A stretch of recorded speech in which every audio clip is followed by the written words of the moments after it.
¿Cómo demostramos que Cristo es Dios? ¿Cómo sabemos que era el Mesías? Vamos a ver todas las profecías, cómo todo se va cumpliendo en Él, su parte divina, su parte humana. De verdad es muy, muy importante y clave la clase que hoy vamos a tener. Bueno, la iglesia cristiana difiere mucho. Nos preguntamos esto, ¿la iglesia cristiana, la que fundó Jesús, difiere, es distinta de la religión primitiva? Hay que distinguir. Ustedes saben ¿cuál es la religión primitiva? La que tuvo Adán y Eva, que no la conocemos, pero ellos sabemos que Abel y Caín ofrecían sacrificios, ¿verdad? O sea que tenían una religión primitiva desde el origen, probablemente revelada y dada a conocer por Dios en el corazón de Adán y Eva, donde ya los hijos ofrecían, estaban relacionados, es una religión. Esa se llama primitiva hasta Moisés. Cuando viene Moisés, Dios le pide a él que estructure, reforme con leyes que Dios le da a conocer. Entonces establece algo más perfecto y nos preguntamos si esa es una religión distinta de la primitiva. Y nos preguntamos si la de Cristo es distinta a la mosaica y a la primitiva. Respuesta: no es distinta. Es exactamente la misma, que tiene etapas de desarrollos de lo imperfecto a lo perfecto, o de lo menos a lo más. Yo no sé si en la revelación primitiva a Adán y Eva Dios le hubiera revelado cosas a ellos para vivir como hombres íntegros, porque ellos estaban en gracia, vivían de otra manera, pero una vez que pecaron, que perdieron la gracia y perdieron muchísimas otras cosas más, a partir de ahí yo creo que comienzan los sacrificios. Hay que empezar a ofrecer sacrificios, por eso Caín y Abel ofrecen sacrificios, pero la condición del hombre es distinta. Es distinta porque el hombre peca. Entonces podemos pensar la religión primitiva nace de un modo y luego sigue de otra, muy elemental y básica. Esa religión primitiva se va transformando y se perfecciona con el tema de la religión de Moisés. Y la cristiana, ¿qué viene a ser Cristo? Yo no vengo a abolir la ley y los profetas, sino a darle plenitud, dice Jesús. A darle plenitud, no abolir. ¿Qué queda abolido? El culto, que es distinto, no hay problema, que el culto puede variar, pero las leyes dogmáticas y morales no pueden cambiar. Eso está en la ley natural y está revelado por Dios. Entonces, ¿cómo es que son distintos? Son etapas distintas, son grados de perfeccionamiento distintos, porque lleva un orden pedagógico de lo menos a lo más, y eso es lo que aquí vamos a tratar. Entonces, es la misma, la religión que funda Cristo es exactamente la misma, solamente que es más perfecta, más profunda. Llega a la plenitud del conocimiento. Lo de antes era figura, era vestigio, eran cosas básicas de lo que después, siendo lo mismo, se profundiza, se plenifica. Entonces, que quede claro que no son tres religiones, sino 3 etapas de la mismísima religión judía hasta que llega Cristo. Entonces, la religión primitiva y la mosaica es la religión judía, que tiene 2 etapas, pero cuando viene Cristo ya tenemos 3 etapas, y viene Cristo en el Nuevo Testamento y entonces viene a plenificar todo, a darle plenitud.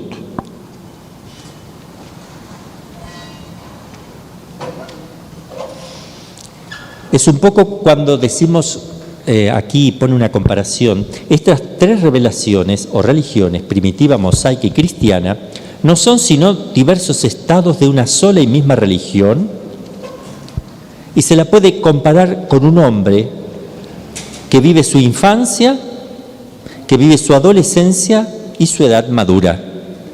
Es el mismo hombre, pero vive cosas distintas, cada vez más en profundidad. Entonces se lo puede comparar de esa manera. Estas 3 religiones o etapas tienen el mismo origen, el mismo nacimiento, porque viene de Dios, tienen el mismo fin, la salvación eterna de los hombres. Y también tiene la misma ayuda, la ayuda de la gracia. La gracia.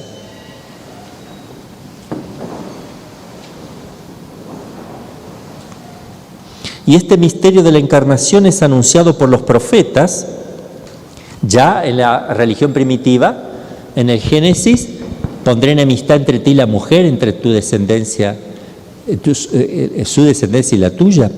Esta, la mujer y la descendencia te aplastarán la cabeza. Se habla del futuro redentor ya en la religión primitiva, al menos en germen. Y así va siendo cada vez más explícito hasta que aparece el Mesías como hijo de David, ya en la época mosaica, el Emanuel en Isaías, ya en la religión mosaica, etcétera, hasta que viene a cumplirse con Cristo todo lo profetizado. Estas tres etapas descansan sobre el Redentor. Todo es una preparación para la venida del Redentor. La primitiva y la mosaica preparan. Por eso que un judío, ¿qué pasa con un judío? De buena voluntad. ¿Qué pasa? Tiene la religión primitiva, tiene la mosaica y no se le cumple nada. Hasta que en el Talmud ellos ponen, maldito el que se plantea la espera del Mesías, porque se desesperan. O sea, ya está, ya basta. Maldito el que anda planteando eso, ya está, ya no vino. Entonces, pero hay muchos judíos de buena voluntad que hoy día también están redescubriendo muchas cosas, ¿verdad? Que los hace pensar claramente que efectivamente en Cristo se cumplieron todas las cosas. ¿Qué hizo Cristo cuando vino Él? ¿Por qué decimos que más perfecta la religión cristiana que las dos primeras o las dos etapas iniciales o la judía? ¿Por qué? ¿Qué vino a hacer Jesús? Jesucristo, en primer lugar, explicó mejor las verdades ya contenidas. Por ejemplo, la Trinidad, la gracia, la encarnación, los sacramentos, el bautismo, por ejemplo. Hay que nacer del Espíritu. Y reveló nuevos misterios también. Interpretó con mayor claridad. Tercero, estableció los sacramentos también. Es el único que puede establecer los sacramentos, Cristo, ¿verdad? Lo instituyó Él, algunos directamente, otros los mandó instituir con los apóstoles, pero Él es el autor de ellos y el que establece los sacramentos.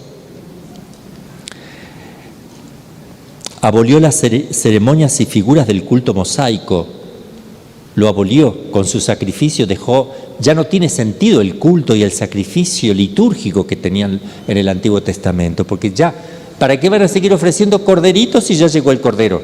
El Corderito era para prefigurar la venida del Cordero que iba a quitar el pecado del mundo. Todo lo demás era figura y preparación. Y ahora no tiene sentido. Cristo es el Cordero. Obviamente que eso litúrgico o relacionado al culto, eso directamente desaparece. Desaparece la figura. ¿Por qué? Porque tenemos la realidad. ¿Para qué nos vamos a quedar con la figura? Pero lo que es dogma y moral se profundiza, se perfecciona, no se puede abolir, porque lo que era algo de ley natural desde el que está Adán y Eva, seguirá siendo así hasta el fin del mundo. Siempre será pecado matar, o asesinar, mejor, más concreto. Siempre será pecado mentir y robar. Siempre será pecado tener malos deseos, malos propósitos, o deshonrar a los papás. Siempre será pecado eso. No puede decir, viene Cristo, ahora ya no, cambió. No, perfeccionó. Porque ahora ni siquiera puedes pensar mal. Antes no podías hacer cosas mal, pero ahora ni siquiera pensar voluntaria y libremente mal porque pecas en tu corazón.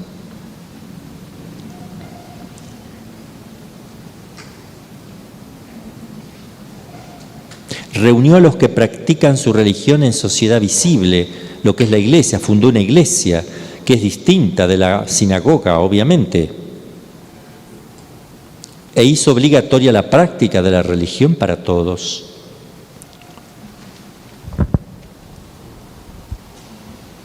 Y entonces perfeccionó el dogma y la moral.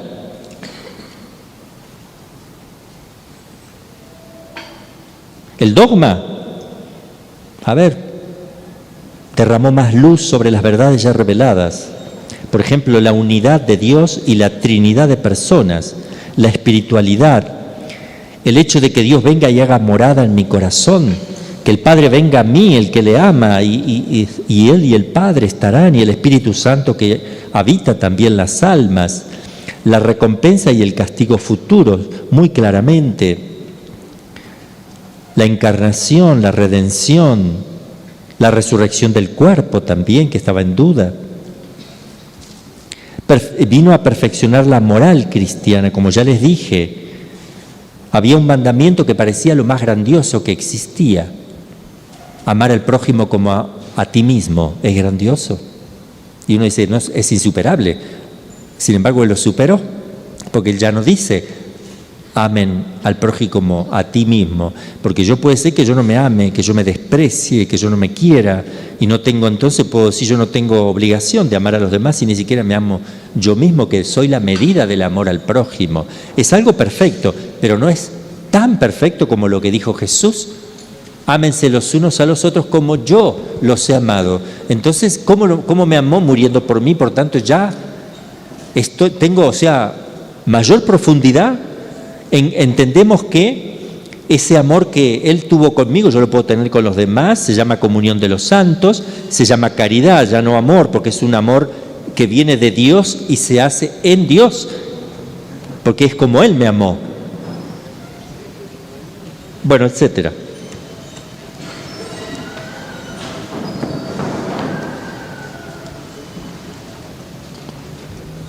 Jesucristo perfeccionó también el culto. Abolió el anterior, más que el culto, abolió la liturgia, que es aquello que rodea y es el medio que expresa el culto a Dios, ¿no? El culto a Dios no cambia, siempre va a haber culto a Dios, pero sí va a abolir los ritos litúrgicos que no tienen sentido ya porque tenemos la figura, la realidad. Lo mismo que en la eternidad. En la eternidad va a desaparecer la liturgia. ¿Para qué la queremos? ¿La liturgia terrena? No, la misa no va a haber misa en la eternidad. No hay que ir los domingos a misa ya. Tenemos la realidad misma, el culto cambia, el culto es un culto directo, cara a cara, digamos, no vamos a tener. Lo mismo pasó aquí, de alguna manera.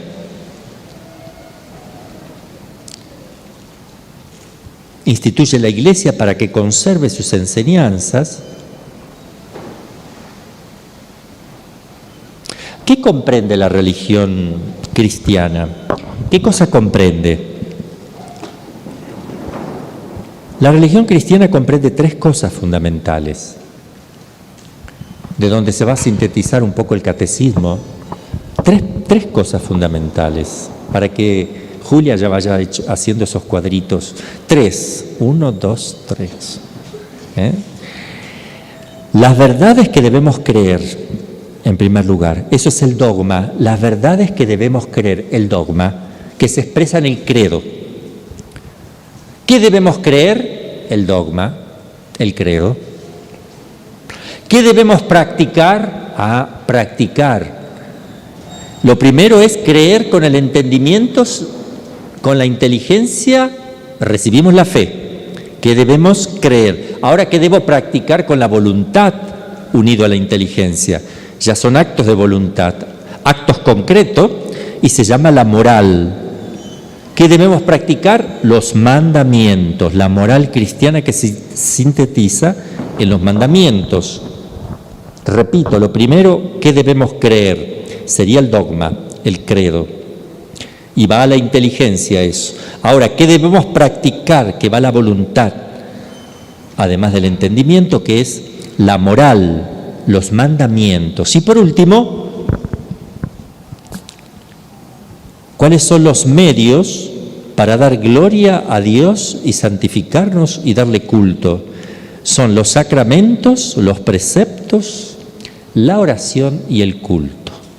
Repito, sacramentos, preceptos, la oración y el culto. Eso no está en los apuntes, se los he agregado para que se completen un poquito.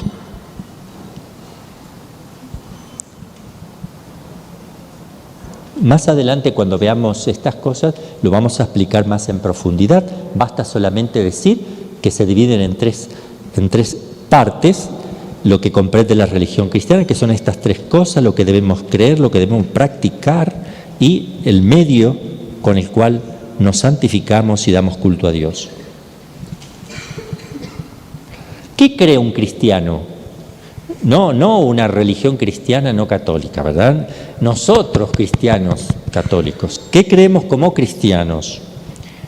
Creemos que Dios, creador, ha levantado en su misericordia a la humanidad caída. Ha venido a salvarnos de nuestros pecados Cristo, el Hijo de Dios. Ha venido a salvarnos. Que lo ha mandado a la tierra a su Mesías, Hijo de Dios, y Dios también, no solo Hijo, Dios y hombre verdadero.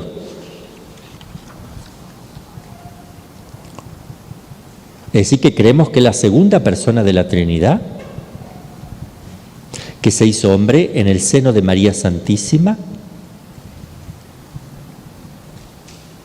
tiene dos naturalezas, humana y divina, y una sola persona divina.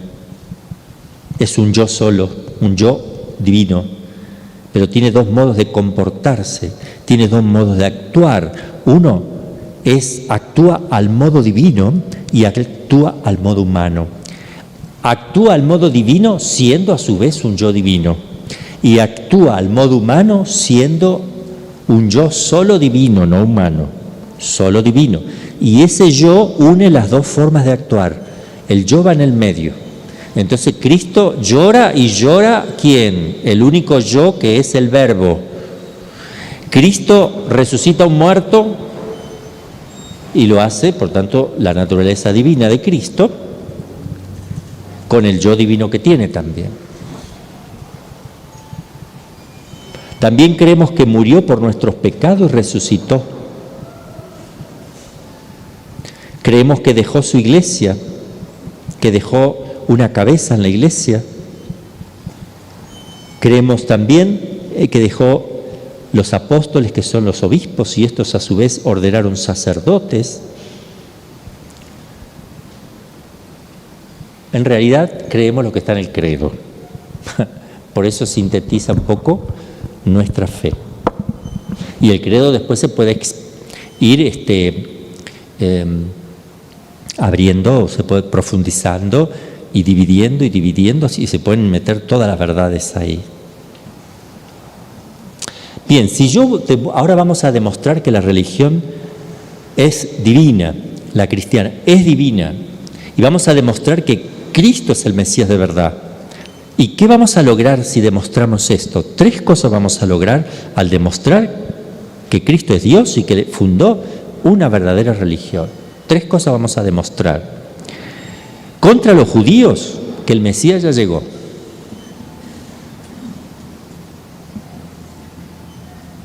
Contra los racionalistas, vamos a demostrar que efectivamente ese Mesías es verdadero Dios, que esto es una iniciativa del cielo, no es cuestión de la tierra. Y contra los herejes, es decir, contra los que no admiten todas las verdades católicas, les vamos a demostrar que la religión católica es verdadera y tiene una cabeza y hay que obedecer en todas las cosas.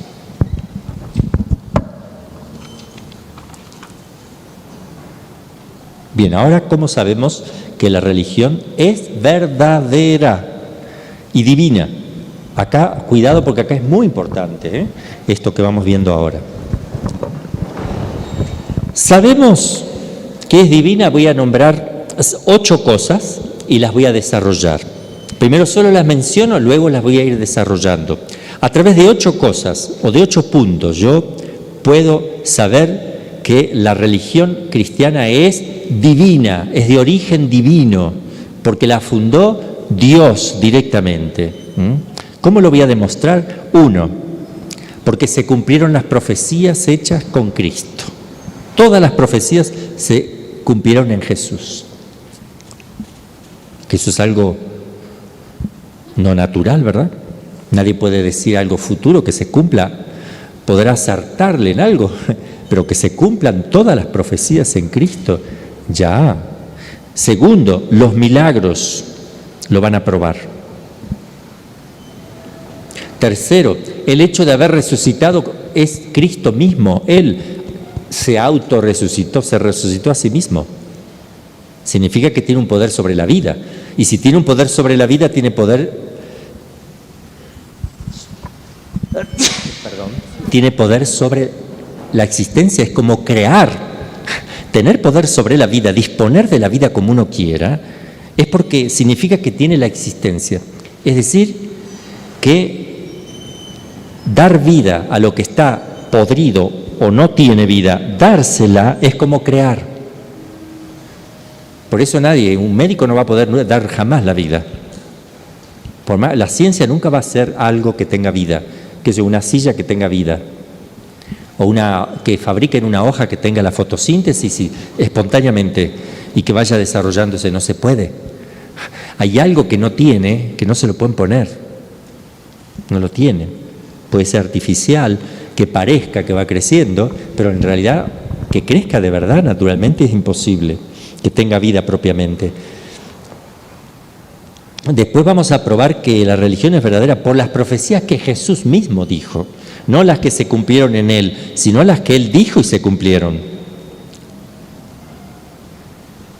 Que yo lo van a matar al tercer día resucitaré.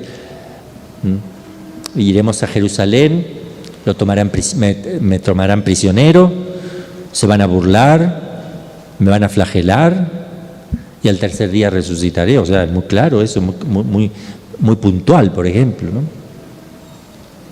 Me negarás 3 veces, le dice a Pedro. O sea, no está planeado.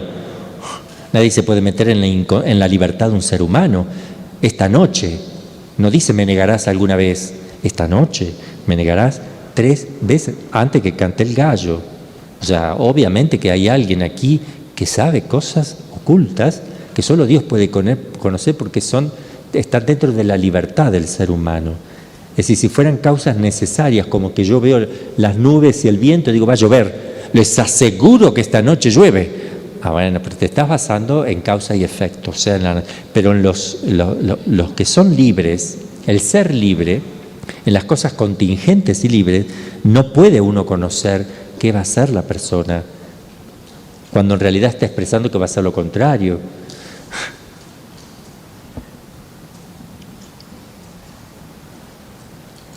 Otra prueba va a ser el hecho de que la iglesia cristiana se haya establecido de una manera milagrosa fuera de lo común y se expandió de una manera tan rápida, tan profunda y se mantiene hasta hoy. Esa es otra prueba también de que es divina.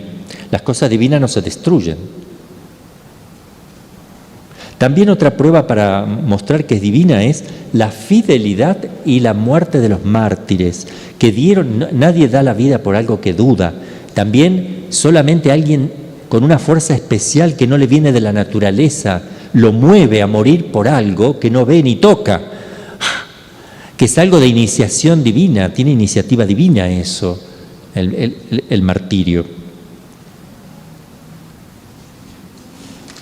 Otro punto que va a servir para darnos cuenta que es divina, los frutos admirables producidos por el cristianismo. Las grandes conversiones y todo lo que... Ojo que no es solo... Estos son los 8 juntos que vamos a tener en cuenta. No es uno solo, que ya bastaría. Los 8 juntos.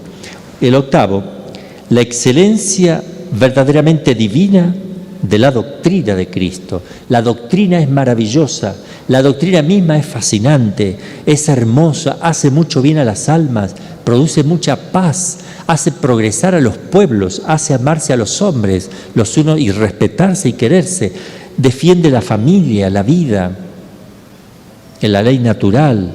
Es maravillosa la excelencia de la doctrina. En primer lugar, vamos a ver, Jesús es el verdadero Mesías.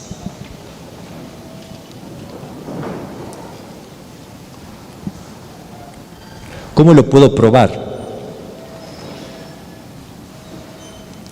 Voy a probar lo siguiente, que Él es el Salvador prometido desde el paraíso terrenal, desde el principio. Él es el Salvador prometido, Él es el enviado divino que todos esperaban, es el nuevo legislador en lugar de Moisés, es el Emmanuel, el Dios con nosotros que está profetizado, y es el Redentor de todas las naciones. Lo vamos a probar.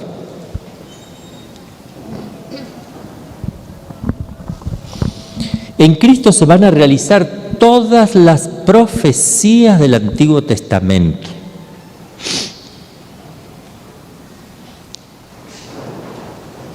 Estas profecías hacen alusión al origen del Mesías, a la época que va a venir el Mesías y otras circunstancias. Entonces vamos a ver respecto del origen del Mesías, respecto de la época que iba a venir, a ver si se cumplió, y las diversas circunstancias que iban a acompañar la venida de ese Mesías. En primer lugar, acerca del origen. Recuerden en el Génesis 3:15, después de la caída, Dios promete un Redentor que aplastará la cabeza junto con su madre a Satanás. Promete una persona que no vaya a tener pecado original, la Virgen María, y también promete que el Mesías no tendría pecado.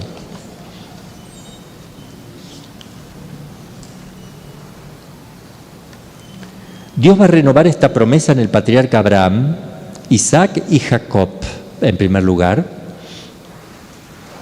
porque les va a decir que todas las naciones serán bendecidas en el que va a salir de la raza de ellos, de la descendencia de ellos, va a venir la bendición. Una descendencia numerosa, pero de ahí va a venir, se lo promete Dios, y de hecho se cumplió, que viene de la descendencia de los patriarcas. Jacob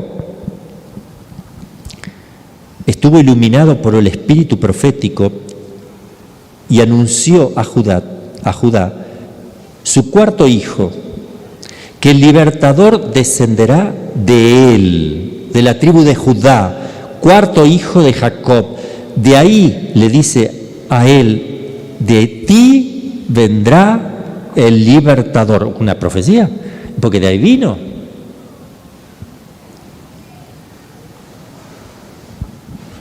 Pero también en la tribu de Judá, Dios elige dentro de esa tribu la familia de David.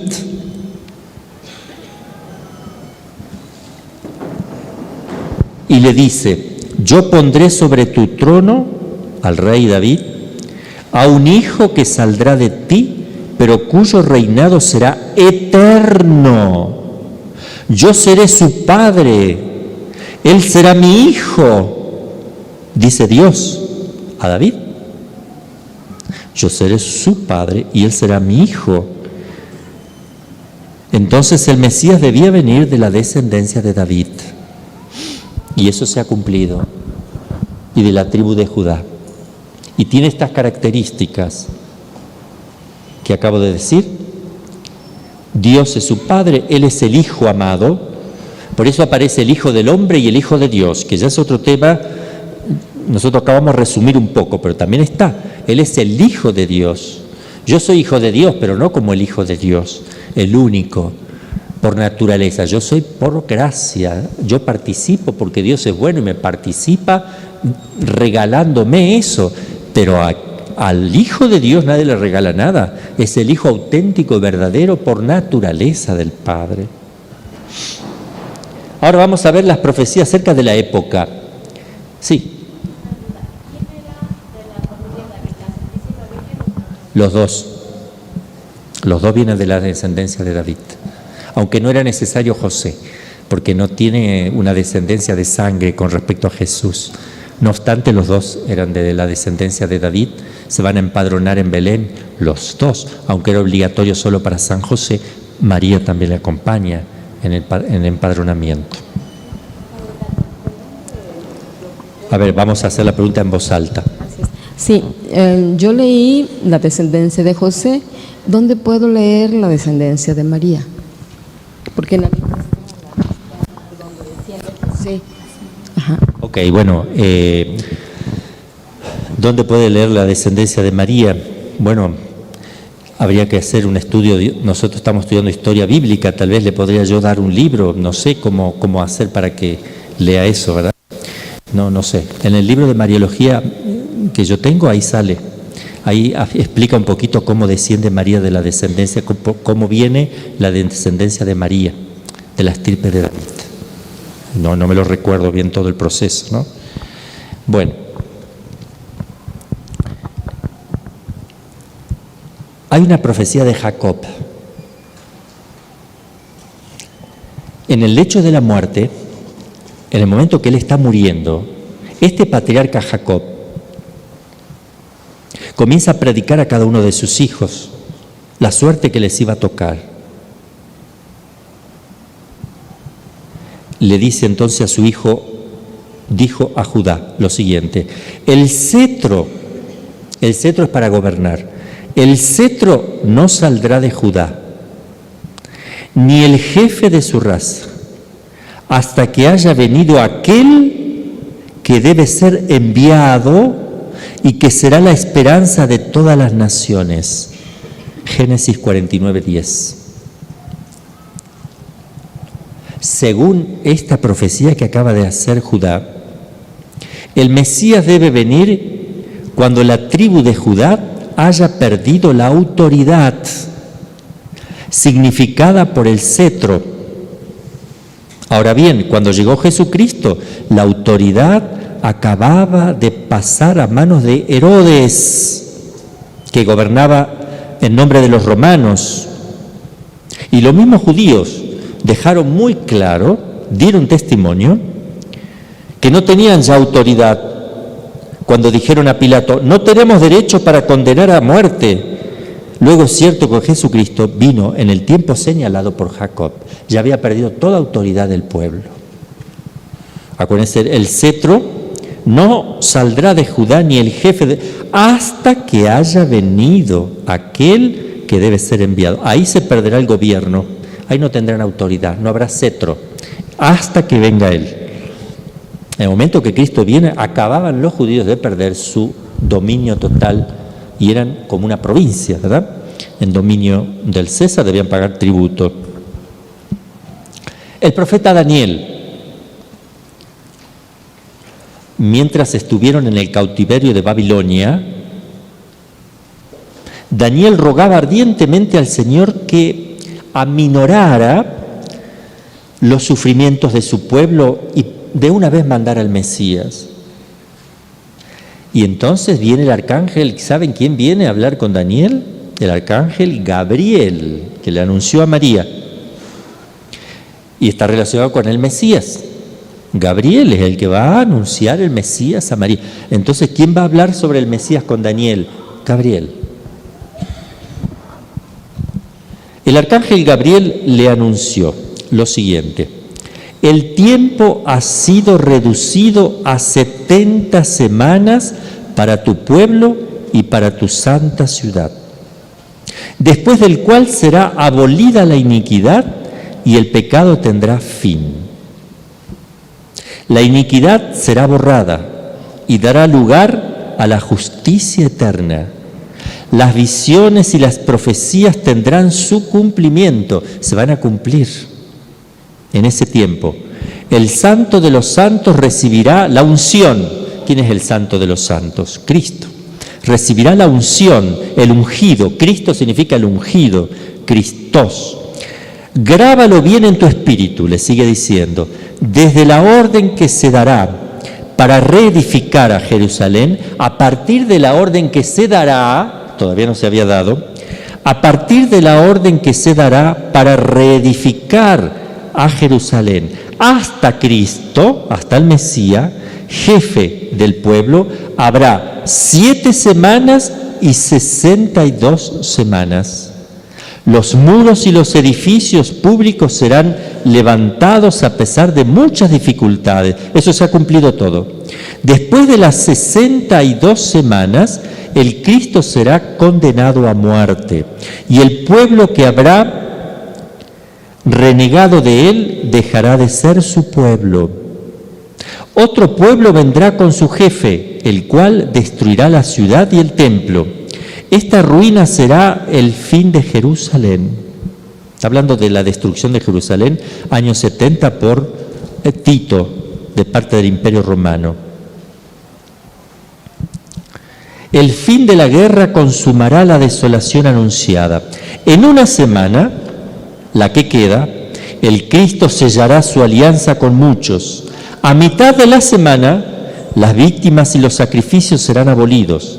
La abominación de la desolación reinará en el templo y la desolación no tendrá fin. Fin del pueblo judío de Israel. Eso quiere decir.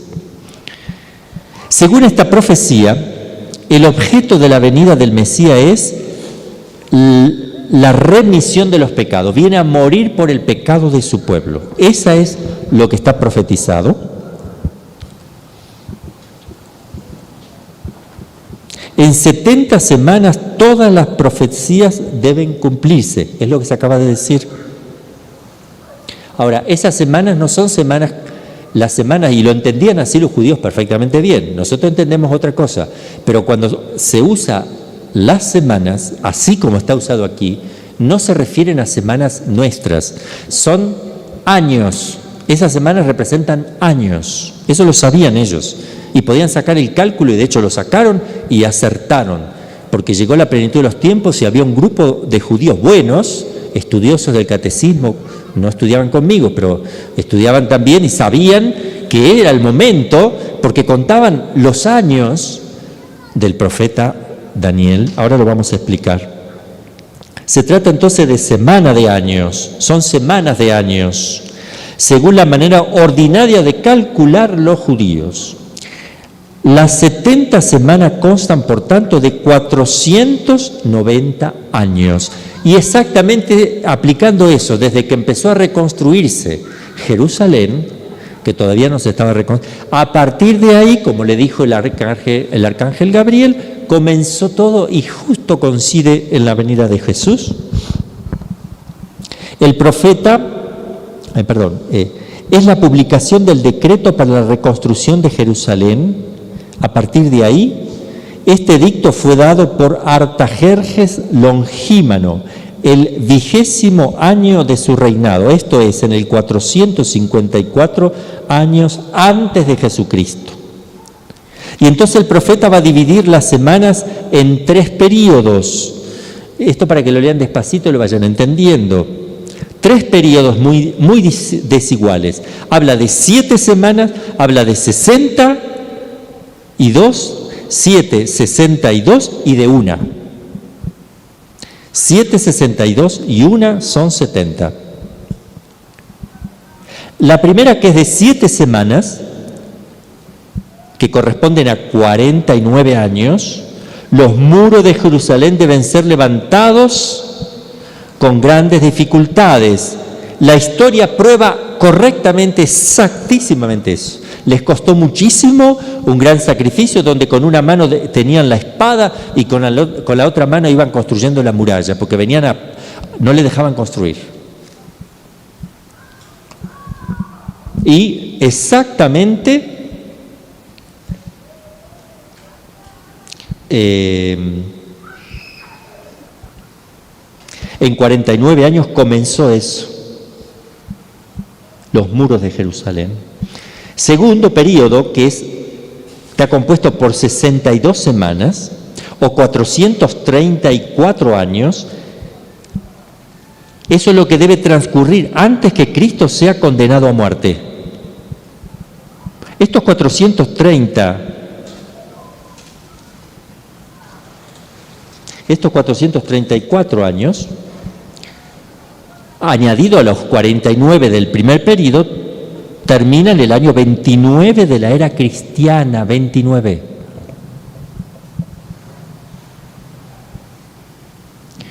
15º año del reinado de Tiberio, año de la predicación de San Juan Bautista, donde empieza con el amigo del esposo, aquel que prepara la venida de Jesús. Con Juan Bautista ya está Jesús ahí y empieza su ministerio. Empieza en el año 29 Jesús, porque él muere a los 33, pero él vivió 3 años con 3 meses en la vida pública de Jesús, 3 años y 3 meses. El último periodo, que es un año, no comprende más que una semana, durante el cual el Mesías debe confirmar su alianza, es decir, establecer su ley, ser rechazado por el pueblo, condenado a muerte, las ofrendas y los sacrificios deben ser abolidos, un pueblo extranjero debe venir a vengar a ese crimen, dispersando a los judíos y destruyendo la ciudad y el templo, y esto es el Imperio Romano.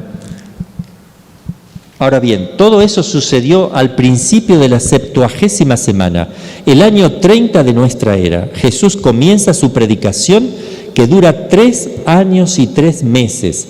A la mitad de la misma semana, el año 34, Jesús es condenado a muerte por los judíos y los sacrificios de la antigua alianza son reemplazados por el sacrificio de la cruz. Y unos 36 años después de la muerte de Cristo, en el año 70, viene la destrucción de todo, no quedó ni piedra sobre piedra, a través de Tito. Entonces, en Jesucristo, y solo en Él, tuvo cumplimiento exacto la profecía de Daniel. Entonces tiene que ser el Mesías, porque hasta hoy no pasó nada. No encaja con nadie. Solo con Jesús. Por eso que los judíos no saben qué hacer. Y cuando leen esto se maravillan ellos. Ellos les impresiona.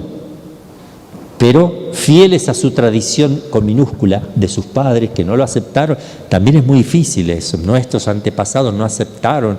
Es muy difícil eso para la mentalidad judía, de romper con esa tradición también. Y además dijeron los judíos, caiga su sangre sobre nosotros y sobre nuestros hijos. De alguna manera hay como tinieblas para ver la luz. Pero va a haber una conversión final muy grande entre los judíos, según lo dice San Pablo, ¿no? Sí, no. Esto de las semanas, esto es un lenguaje profético. Solo en el marco de una profecía se entiende así. ¿Me entiende? En el lenguaje litúrgico, profético, espiritual, entra ese lenguaje de las semanas. Sí, ¿qué me va a preguntar Sara? Que no se está escuchando nada. Cuando preguntan. Pero si está allí, ¿cómo le vamos a poner aquí? Entonces, no, cuando pregunten se me levanta y me se acerca, pero quédese por ahí nomás, sí. Vamos a seguir. Vamos a ver ahora la profecía de Ageo y Malaquías. Al volver de la cautividad de Babilonia, los ancianos de Israel, que habían visto la magnificencia de Salomón, lloraron al contemplar el nuevo templo construido por Nehemías. Se conmovieron. Para consolarlos, Ageo, profeta Ageo, les comunica que el deseado de todas las naciones, qué hermoso, ¿verdad? El deseado de todas las naciones es el Mesías. Es el deseado, no es un deseo, es el deseado de todas las naciones. Vendrá al nuevo templo y lo llenará de su gloria. En ese templo de Salomón, que es tan magnífico y todo, Ageo se conmueve, también dice, Dios le habla a Ageo y él profetiza, aquí va a venir, aquí adentro, aquí va a entrar el Mesías. El deseado va a estar acá adentro. Y Jesús visitó el templo muchas veces, es más, lo purificó y volteó todos los... Pero entró al templo varias veces. Y ahí se cumple lo del profeta Ageo. Sí llegó él, pero después se destruyó el templo inmediatamente. Por tanto, es el único deseado de las naciones que se presentó como Mesías e hizo lo que hizo hasta que destruyeron el templo. Después no hubo ninguno más, pero además ya está destruido el templo. Las profecías también de Malaquía. Malaquía anuncia que el Mesías, el dominador, El ángel de la alianza, así le llama, el ángel con mayúscula de la alianza, de la nueva alianza, vendrá a su templo tan pronto como su precursor le haya preparado el camino. Ese Mesías, dice Malaquías, vendrá a este templo, ni bien su precursor le haya preparado su camino. San Juan Bautista, preparando los caminos del Señor. Ni bien preparó, fue al templo, porque tuvo 2 visitas en el templo Jesús. Al principio y medio ya al final, cuando se le enojaron muchísimo. Tuvo 2 visitas donde hay 2 expulsiones del templo, no hay una sola, son 2. Algunos dicen que es una, pero está bien probado que son 2 distintas. 2 veces hizo eso en el templo. Así dicen los exégetas, al menos los exégetas buenos, ¿no? Ahora bien, Jesús visitó frecuentemente el templo, destruido luego, ¿no? Bueno, ya les dije cómo se cumple. Las profecías de Jacob, de Daniel y de Ageo y de Malaquías son las que han puesto en mayor dificultad a los judíos, que no han reconocido en Jesucristo al enviado de Dios. En el Talmud confiesan que todos los pueblos señalados para la venida del Mesías han pasado. Qué feo eso, decir, ya pasaron, ha pasado ya todos los tiempos señalados para el Mesías, se fue y no pasó nada. Qué espantoso, porque venían ellos creyendo desde Abraham. ¿Y dónde está el Mesías? Qué decepción, ¿verdad? Por eso, desesperados de su causa, han pronunciado esta maldición en el Talmud. Malditos sean los que calculen el tiempo del Mesías. ¿Por qué maldito el que anda calculando los tiempos de Daniel? Porque no encajan. ¿No les encaja a ellos? ¿Ya pasó? ¿Y porque el templo no está? Bien, esto para probarle a los judíos. Ahora,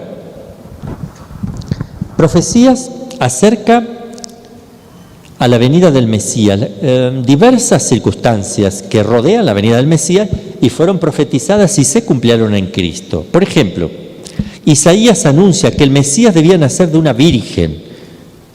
He ahí que la virgen concibe y da a luz un hijo. Está en presente, ¿eh? Es un presente futuro que se usa así, ¿no? Nosotros no tenemos ese, pero está en presente futuro. He aquí que una virgen concibe y da a luz un hijo. Y se pone por nombre, y le pondrá por nombre Emmanuel, es decir, Dios con nosotros. Isaías 7:14. Ahora, todos decían, una virgen concibe. No puede concebir una virgen. No existe una virgen que conciba, a no ser milagrosamente. Pero naturalmente es contradictorio. Una virgen concibe y da a luz un hijo doblemente, porque si da a luz, ¿cómo sale siendo virgen también? 2 modos de perder la virginidad. Cuando queda concebida, y si en todo caso la virginidad permaneció, no sé por qué motivo, en el nacimiento también se puede perder la virginidad. Sin embargo, es misterioso, porque ni en uno ni en otro ella sigue siendo virgen. Pero el nombre, Emmanuel, significa Dios con nosotros. En el nombre está expresado quién es ese. Dios que va a estar con nosotros, que viene a vivir, habitar y estar en medio. Y el Verbo se hizo carne y habitó entre nosotros. Eso es el Emmanuel, y habitó entre nosotros. Y de María nació Jesús, como nos lo dice Mateo y San Lucas al principio de los evangelios. Es más, San Mateo hasta tiene especial cuidado de notar que eso era el cumplimiento, como dijo el profeta Isaías. Es el mismo evangelista que dice, cuidado acá, y lo señala. Esto es un milagro. El ángel Gabriel se lo anuncia a María y le dice, para Dios no hay cosa imposible. Milagro de la encarnación. Miqueas, otra profecía más, anuncia que el Mesías nacerá en Belén. Por eso acá tenemos, en Casa Belén tenemos que, de verdad nace, cada vez que llega Navidad. Además, porque litúrgicamente pues, estamos en Casa Belén. Entonces, Miqueas dice que va a nacer en Belén, muy claramente. Y Belén era un pueblito desconocido. A ver, ¿cómo podríamos decir? A ver, como, no sé, poquitas casas. No sé, yo no conozco mucho los pueblos pequeñísimos aquí. Poquitas casas. Y no era muy conocido ni trascendente, solo estaba esa profecía. Y esa predicción es tan conocida del pueblo judío, lo tuvieron tan presente que los doctores de la ley, cuando vinieron los magos y preguntaron dónde debe nacer el Mesías, en Belén de Judá. Ahí está escrito por el profeta Miqueas, tiene que nacer ahí. Los buenos doctores, los que tenían buena voluntad, se daban cuenta, porque aunque después vino el rechazo, ¿eh? Pero le dijeron, debe nacer en Belén. Y Cristo nació en Belén. Ahí nació Jesús. Balaam, donde Dios se sirvió también para profetizar, no solo por su burra, dice, una estrella saldrá de Jacob, un renuevo se levantará de Israel.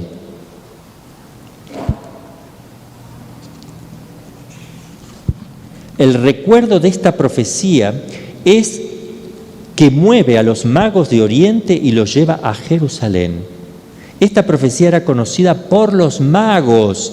Se valían de esta frase, una estrella saldrá de Jacob, un renuevo se levantará de Israel. Esto los llevó a ellos a Jerusalén. Y los magos, guiados por una estrella milagrosa, a su vez, otra prueba de que es el Mesías, milagro, los conduce hasta Belén. Primero hasta Jerusalén, donde hacen la consulta, desaparece ahí, consultan y luego emprenden el camino y se vuelve a aparecer la estrella y se detiene sobre Belén.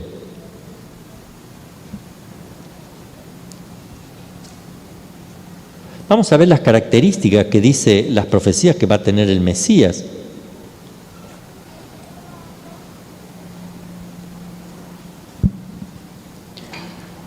Isaías dice,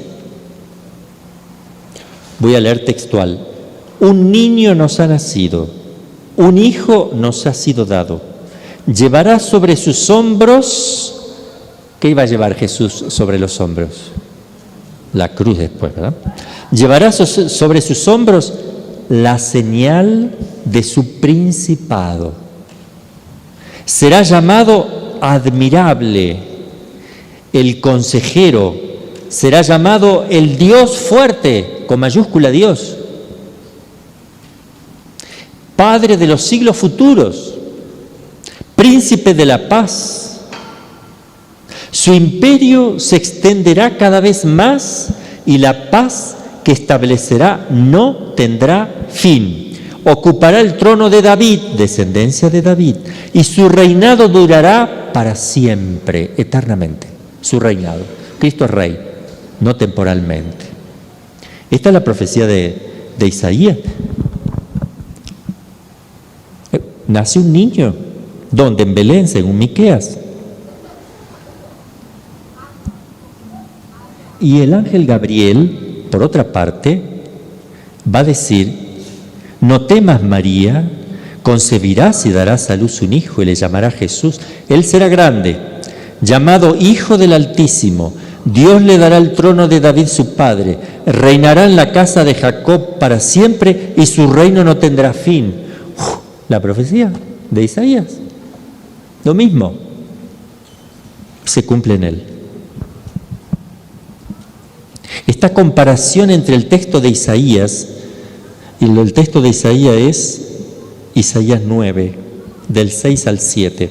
Este texto de Isaías y estas palabras de Gabriel, del arcángel Gabriel a María, muestra que el niño Jesús de que habla el ángel Gabriel es el mismo Mesías que habla Isaías. Está diciendo las mismas palabras. Y solo Jesús posee estas características dichas por el profeta. Es decir, es muy claro, San Gabriel anuncia a María que van a ser ese niño que estuvo profetizado y se cumple ahí la profecía en él.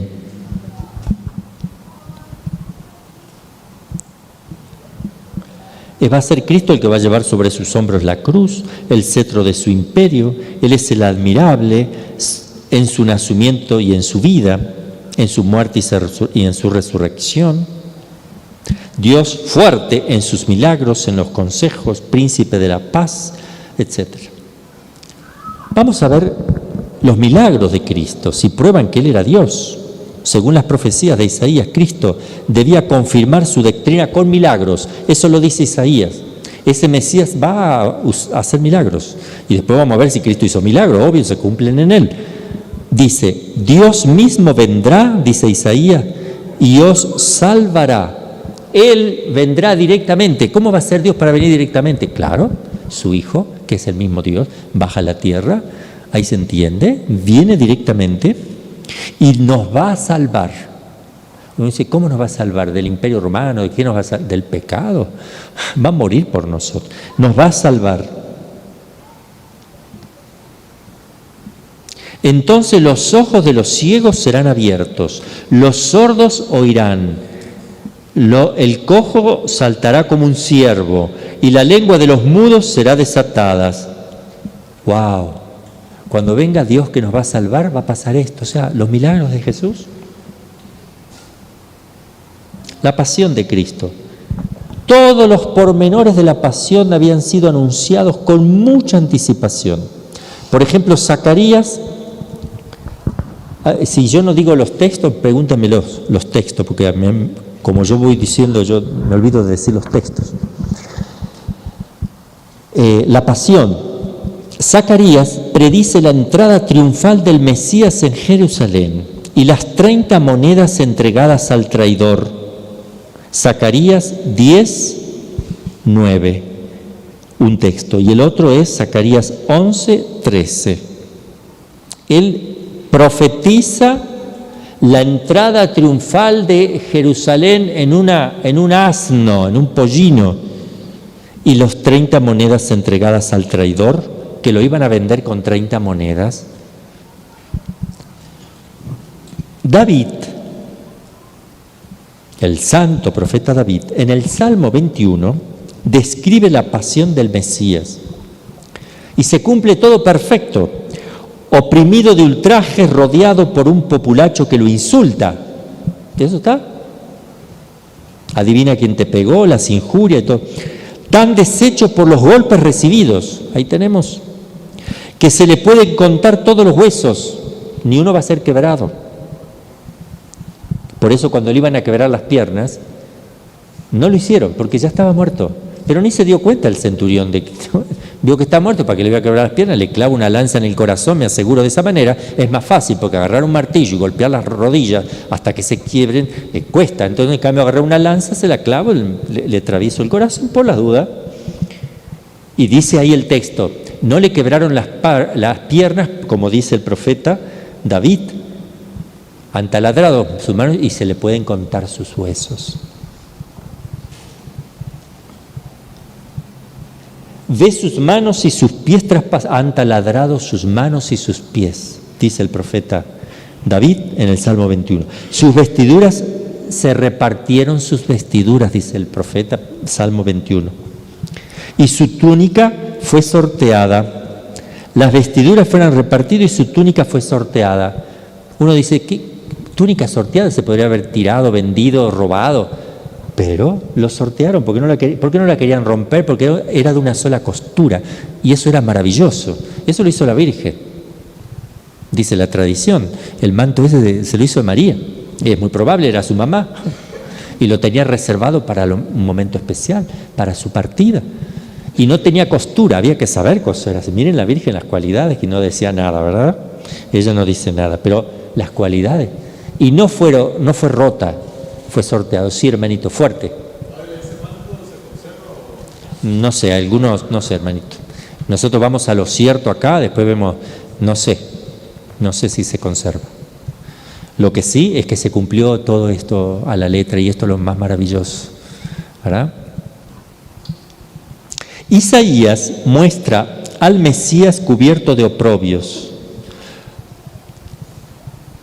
Isaías es 53, el capítulo, ¿no es cierto? 53. Ahí es todo el capítulo, el 54 también, y pueden empezar con el 52. Todo lo que dice ahí está relatando al varón de dolores acostumbrado a sufrimientos. Isaías dice: varón de dolores, cubierto de oprobios. Porque uno podría haber dicho, al Mesías no lo va a tocar nadie. Si uno está inventando esta profecía, ¿qué va a decir del Mesías que viene a salvarnos? Que nadie lo puede tocar. Si de hecho cuando llegó el momento, los apóstoles creían que Jesús los iba a liberar del imperio romano y que nadie lo va a tocar, porque es el Mesías. Entonces acá, qué raro, dicen todas las terribles injurias, todo lo que lo mataron. Ahora vamos a ver el Salmo 21, pero Isaías, cubierto de oprobios. Uno dice, ¿cómo le vamos a hacer eso al Mesías? Ven que las profecías no son cosas de la razón. Viene y hay que escribir, vienen de Dios. Cubierto de oprobios, convertido en el varón de dolores, llevado al suplicio como un cordero mudo, sin queja. Todo eso lo vimos en Jesús. El profeta tiene cuidado de afirmar hasta 2 veces que Cristo sufre para expiar los pecados de los hombres. Bien claro.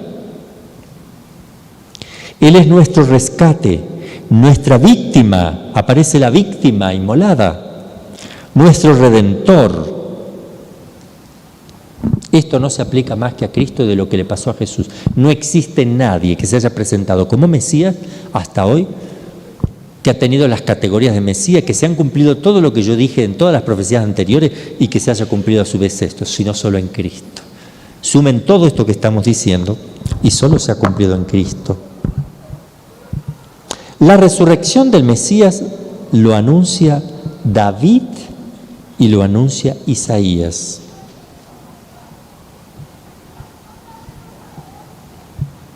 Por ejemplo, el Salmo 15, 10, ahí dice David, vos no permitiréis, Señor, ves que es argentino, porque le dice vos no permitiréis, Señor, que vuestro santo esté sujeto a la corrupción. No va a morir, tu santo no va a morir, no se va a corromper. De hecho, Cristo no sufrió la corrupción.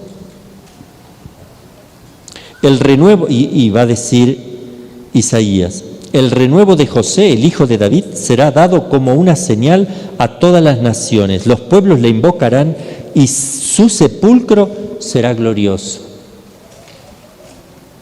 Pero bueno, todas las naciones le darán culto, ¿verdad? Isaías ahora, Jeremías y Daniel profetizan la reprobación del pueblo judío, que los judíos lo van a rechazar. Y habla de la conversión de los gentiles destinados a formar el reino del Mesías. Los gentiles van a entrar en el reino del Mesías, la conversión de todos los pueblos. Eso está en Isaías, está en Jeremías y está en Daniel. Estos oráculos, estas profecías, todas se cumplen. Y fue enseñado así por el pueblo judío. Era enseñado así, pero cuando llegó Jesús no se lo quisieron reconocer. Por eso se admiraron cuando Jesús, siendo niño, les explicaba todo esto. Se admiraban. En realidad, un buen judío no se tendría que haber admirado. La Virgen María no se admiraría de eso, porque ella creía perfectamente todo esto en el verdadero sentido. Sí, Virgilio, adelante, una pregunta. Padre, entonces, si para los judíos Jesucristo no es el Mesías, ¿es un profeta para ellos o qué es Jesucristo para los judíos? Un impostor, un seductor, así decían no sé, uno que se hizo pasar por. Para alguna rama de los judíos, una interesante personalidad. Para algunos pequeñas, porque no todo es igual, ¿verdad? No todo es igual. Están los judíos sionistas, están los que se desviaron directamente, que se desanimaron totalmente y se tergiversó totalmente. Un grupo muy grande de judíos se fue detrás del dinero. ¿De verdad es así? No se puede servir a Dios y al dinero, ¿verdad? Sí se fueron detrás de eso, de poderes políticos, humanos, como tenían la tentación en la época de Cristo de dominar el Imperio Romano. Eso se sigue viendo. Después, otra línea de judíos tradicionales está viendo y estudiando esto seriamente. Algunos lo ven como profeta, uno de los profetas, y algunos hasta piensan y estudian a Jesús como posible Mesías también. Y los que se dan cuenta se convierten. Gracias. Conclusión, todo lo que acabamos de decir prueba que este Mesías prometido no puede ser otro sino Jesucristo. Luego Jesucristo es realmente el Mesías y por consiguiente es el enviado de Dios, investido de todos los poderes y al mismo tiempo es Dios. Es otro tema ahora. Este Mesías viene de Dios, pero es Dios. Lo vamos a probar. ¿Qué es Dios? Por eso todos los padres de la Iglesia, los doctores de la Iglesia, han presentado la realización de las profecías en Jesucristo y eso para ellos una prueba contundente. Para toda la tradición de la Iglesia es una prueba contundente todo lo que estamos diciendo. Yo me pregunto, ¿quién utiliza esto para enseñar a sus fieles que Cristo es el verdadero Dios, Hijo de Dios, verdadero Mesías, que ha muerto por nuestros pecados, que en Él se cumplen todas las profecías? ¿Quién habla de esto? Hay que rescatar todo esto, hay que estudiar, porque es muy importante dar razón de nuestra fe. ¿Cómo vamos a dar la vida por Cristo si no tenemos el fundamento? Monseñor Freppel dice, literal, voy a leer unos 10 renglones, es imposible negarlo.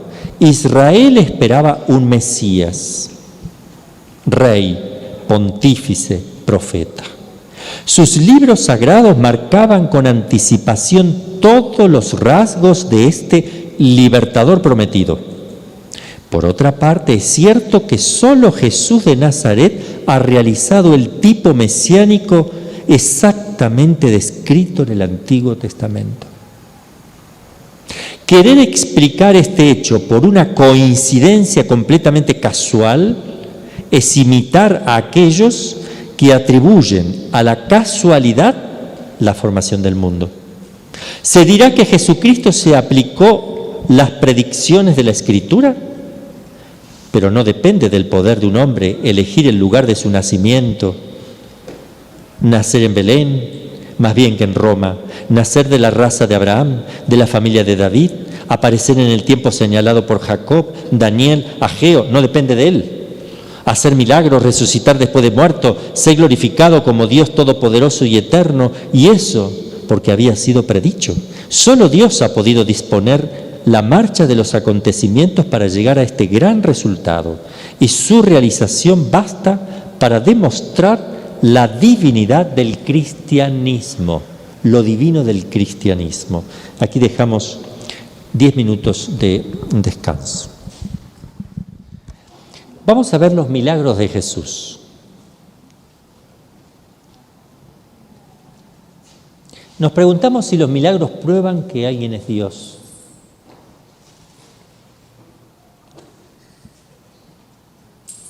Perdón, no si alguien es Dios.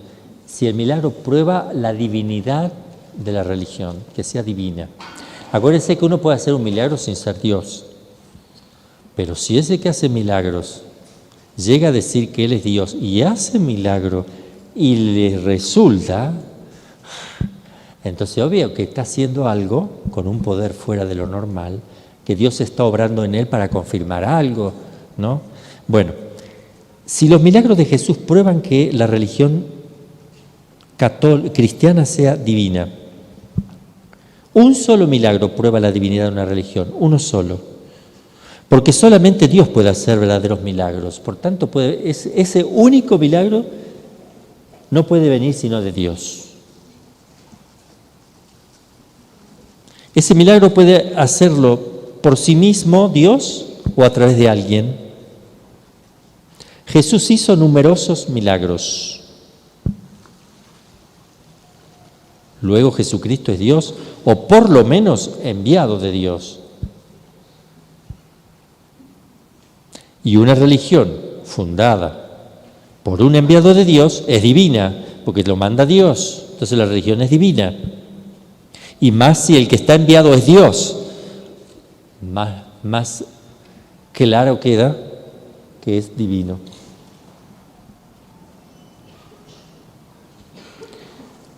Debemos dejar en claro que no solamente Jesús es el enviado Mesías, Hijo de Dios, sino dejar bien en claro que es Dios y hombre, pero es Dios, su persona.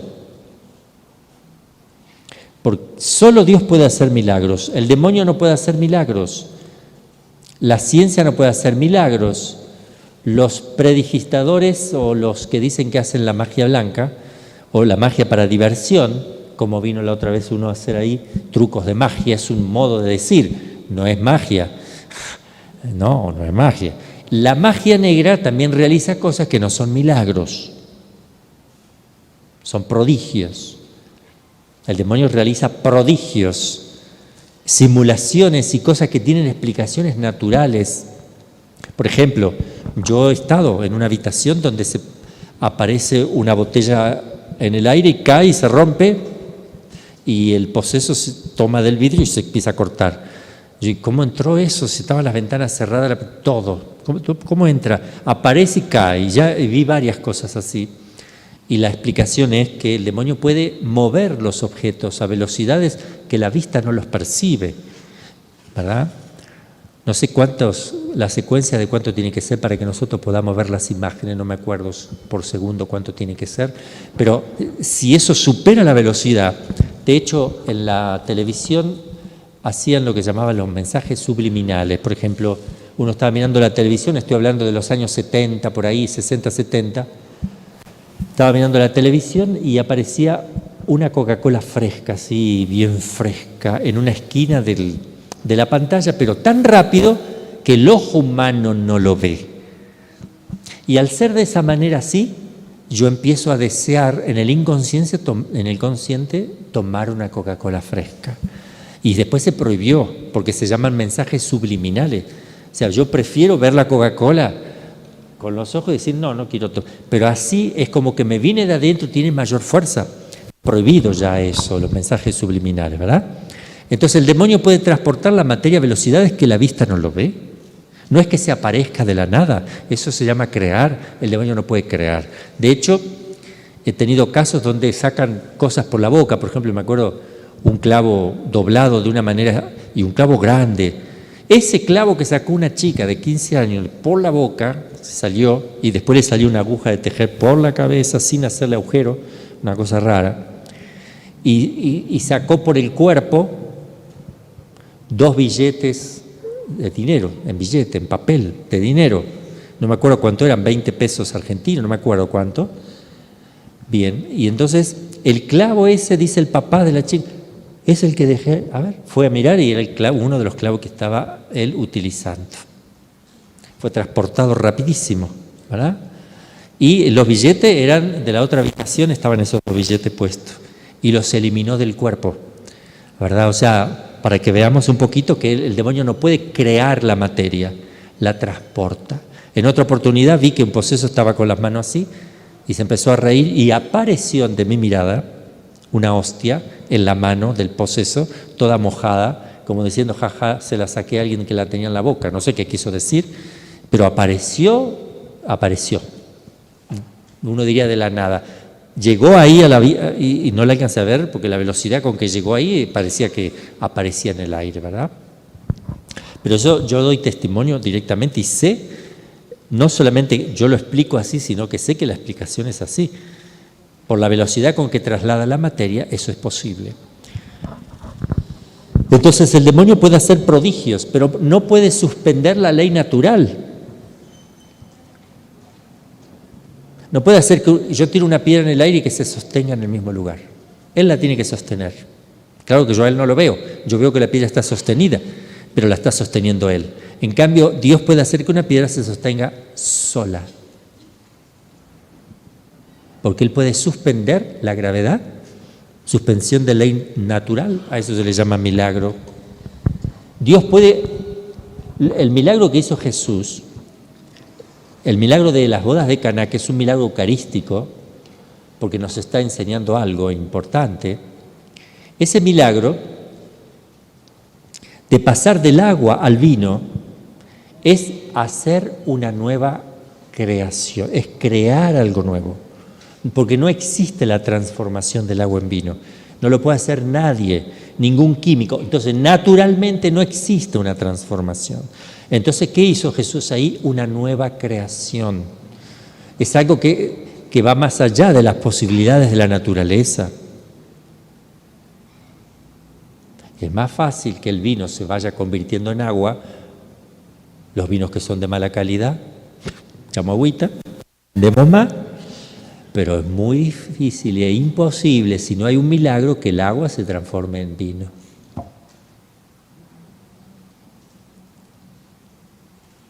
Es un decir, ¿no? Entonces, ese milagro eucarístico tiene su sentido, porque Cristo hace este milagro probando su divinidad, todos creyeron en Él, y María fue la que introdujo el milagro ese y que movió a Jesús. Pero además, Él va a mostrar que así como cambió y creó, porque hizo algo nuevo, de transformar el agua en vino, así transformaría el vino en su sangre.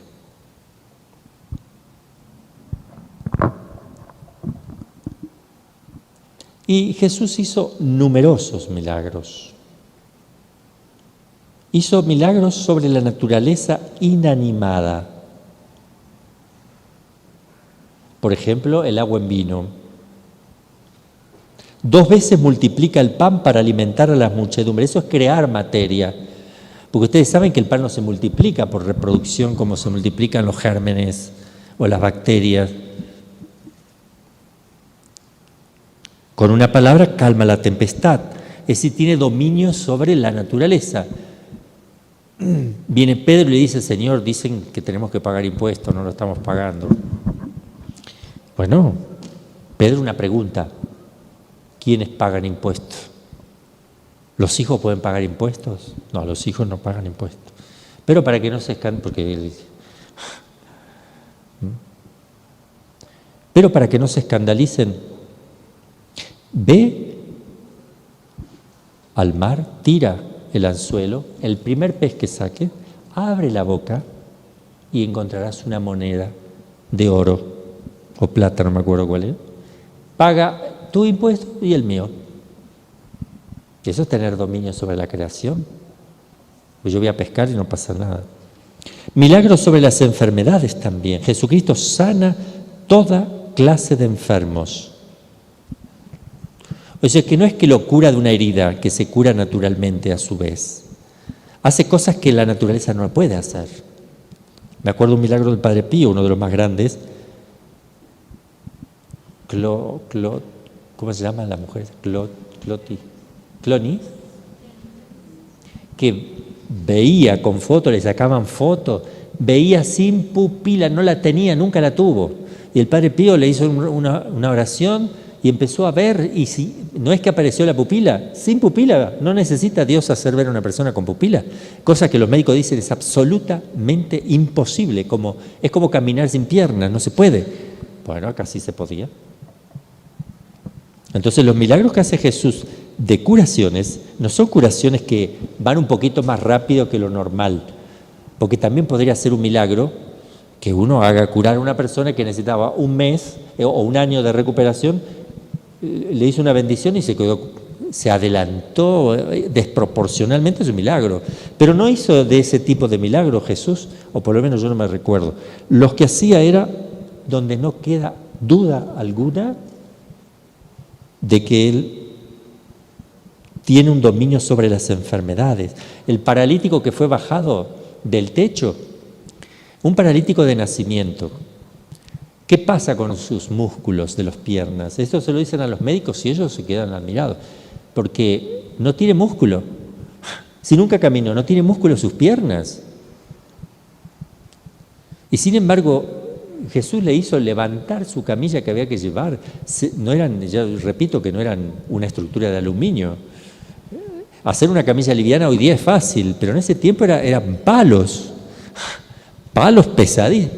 Toma tu camilla, vete a tu casa caminando, cuando para poder empezar a caminar, si es que uno ya recobra el caminar, tiene que empezar a mover despacio, a hacer fisioterapia hasta que se vayan fortaleciendo los músculos. No, acá va y camina.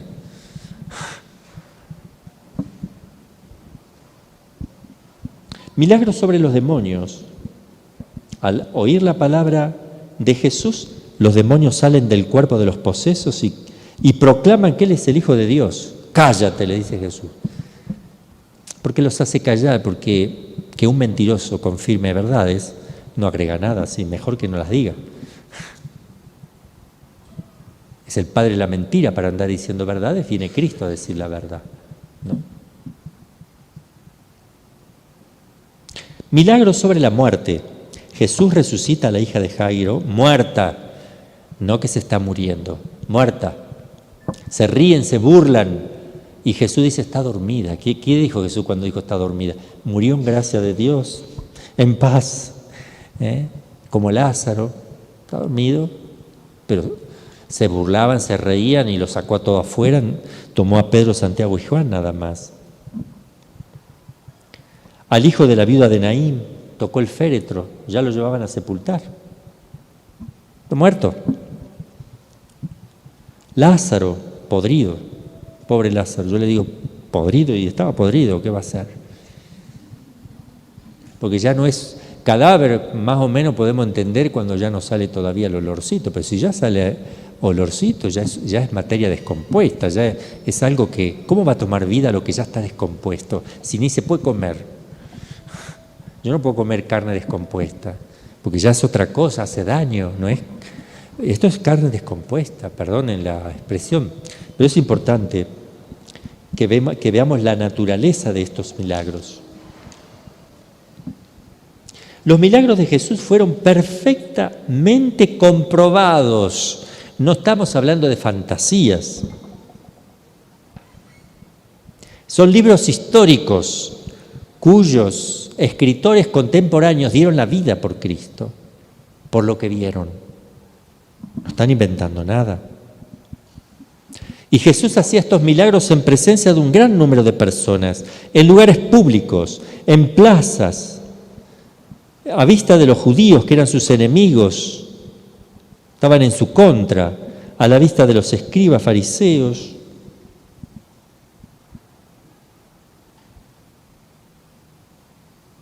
Y los hizo instantáneamente, no los fue preparando los milagros. Instantáneamente. Así, de pronto aparece un leproso, de pronto hay un ciego. No está premeditado, no es un show donde está con los apóstoles viendo de qué manera le van a hacer el día de mañana que se va a presentar tal persona. Eran espontáneos, sin utilizar nada. Solo su palabra, a veces tocando al enfermo, a veces ungiendo, tocando con su saliva y lodo en un caso, mostrando la materia de los sacramentos, que ya es otro tema, ¿no? Los mismos judíos testigos de los prodigios nunca pusieron en duda que de verdad hacía milagros, nunca. Al contrario, se desesperaban cada vez más. Este hombre lo está siguiendo todo el mundo. Y cuando hizo el milagro de Lázaro, más se indignaron y dijeron hay que matarlo. Pero no era porque no creían, porque hay de ellos. Qué bien les hubiera venido a los judíos que digan que hizo un milagro y vean lo constante que no sea verdad. Qué bien les hubiera venido, pero no lo pudieron hacer en ningún momento. Con el ciego de nacimiento, que lo seguían por todos lados. A ver, ¿quiénes son tus papás? A ver, él estaba ciego de nacimiento. ¿Y sí? ¿Y cómo ve? No sé, pregúntele a él. Estaban desesperados, tratando de buscar algo para decir no fue milagro y cada vez se les empeoraba. Es muy lindo todo este tema del relato que hace San Juan del ciego de nacimiento, ¿no? Un milagro donde de alguna manera hay humor de Dios en ese relato, porque muestra cómo los hombres se confunden, se burlan los papás del siglo y dicen, ¿qué nos preguntan a nosotros? Pregúntenle a él que ya es mayor de edad, ¿qué me van a preguntar a mí? Le tenían un poco miedo los papás a los judíos porque llegaban a decir, sí, lo curó Jesús, tenían miedo que los expulsen de la sinagoga y eran terribles los judíos. En ese momento estaba muy tensa la cosa, ¿no? ¿Qué haremos?, decían ellos. Este hombre hace muchos milagros. Entonces al revés, se están confirmando. Confirman los enemigos que Jesús de verdad estaba haciendo los milagros. Si le dejamos hacer, arrastrará a todo el pueblo tras de sí. Juan 11, 47, 48.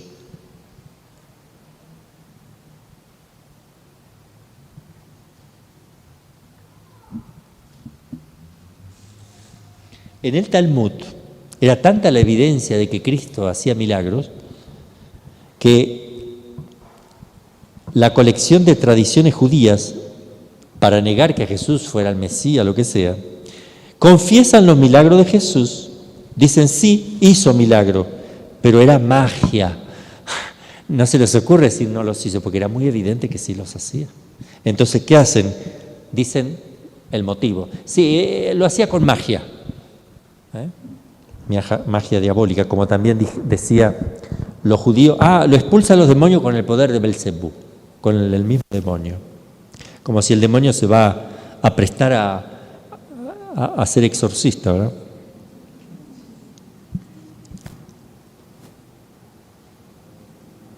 Entonces están perfectamente comprobados. Y son verdaderos milagros. No provienen del demonio ni de la naturaleza misma.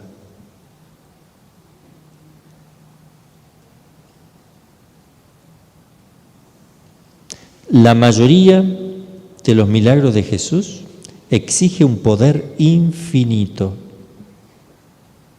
La resurrección de los muertos es como hacer algo nuevo, es una creación, y solo lo puede hacer Dios. Ni el ángel, ni un ángel puede resucitar un muerto directamente y por propio poder.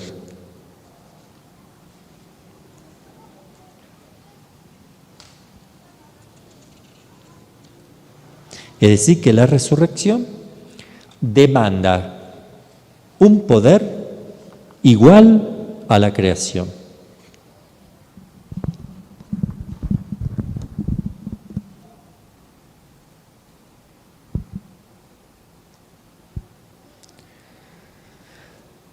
Tampoco se puede decir que los milagros de Jesús eran la fuerza de la naturaleza.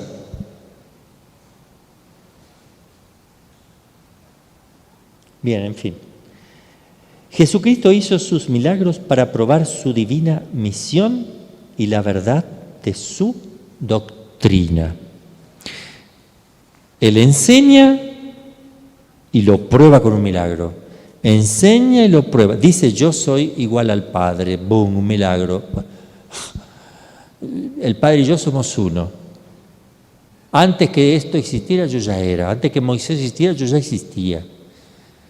O es una persona que está mintiendo, pero entonces ¿cómo hace semejantes milagros? Si tiene el poder de Dios, entonces ¿cómo va a mentir? ¿Cómo Dios va a comprobar, va a aprobar y va a apoyar sus mentiras con milagros?